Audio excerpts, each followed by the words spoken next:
All right, picked up that American Elm as you guys saw earlier, and I'm going to go ahead and blank up a couple of these pieces to make a nice live edge pot for the gentleman who donated the tree to me.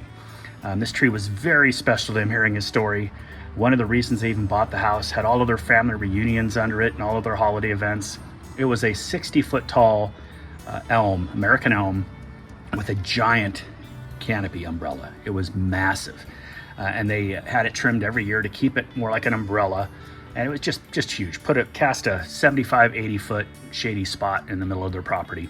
But eventually the taproot died, and a big windstorm, and it was leaning towards the house, and he had to take her down. So I went and picked up that wood, and I'm gonna turn him something pretty, something to remember his family tree by. I'm just gonna start out by making it about an inch longer than it is wide in diameter for the blank. And I am going to turn this as a live edge pot. So I have a typical tree trimmer cut here, cutting at an angle so it drops, but this side's pretty flat. So we're gonna use this side as our starting point. And crank this up pretty good. I'm gonna turn on the dust collector.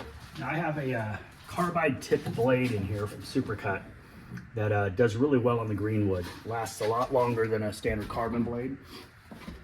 And we'll just see how this cuts.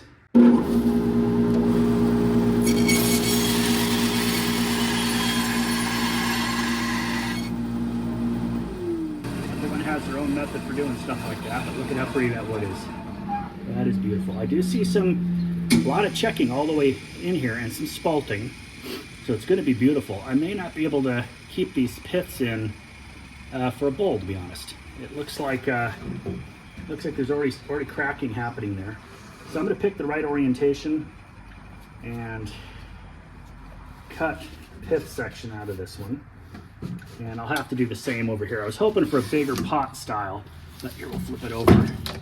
You can see the tree had already checked all the way into the pith. It's already cracking. This is deep into a section of tree that was only cut less than 48 hours ago. Beautiful wood though. That spalting and everything is going to be gorgeous. So we're not going to get a big, huge live edge out of this piece, which was my original goal, but we will get two very nice bowls. So we'll just slice those piths out and seal up the blank we're not going to turn today.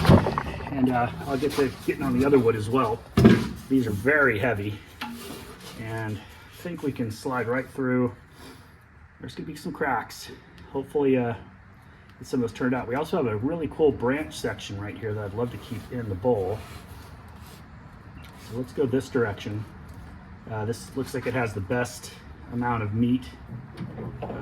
Boy, I might want to put a 3/4 inch bandsaw, 3/4 inch blade on here, but let's see if it'll cut. I think it will. Just take some time.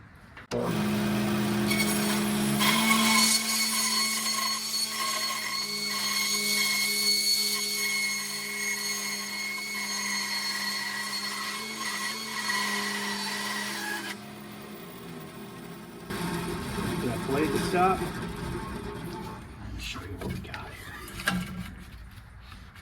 That is beautiful. That is just beautiful. So again, we've got our American Elm sliced right down the middle. The pith is still in it, so I'm going to go ahead and turn that away, obviously, and I'm going to take the one with the least pith and get some anchor seal on it so we don't lose that. I'm going to go ahead and cut up the rest of the wood, get it sealed up so we don't lose anything, and then we'll get it over to the lathe.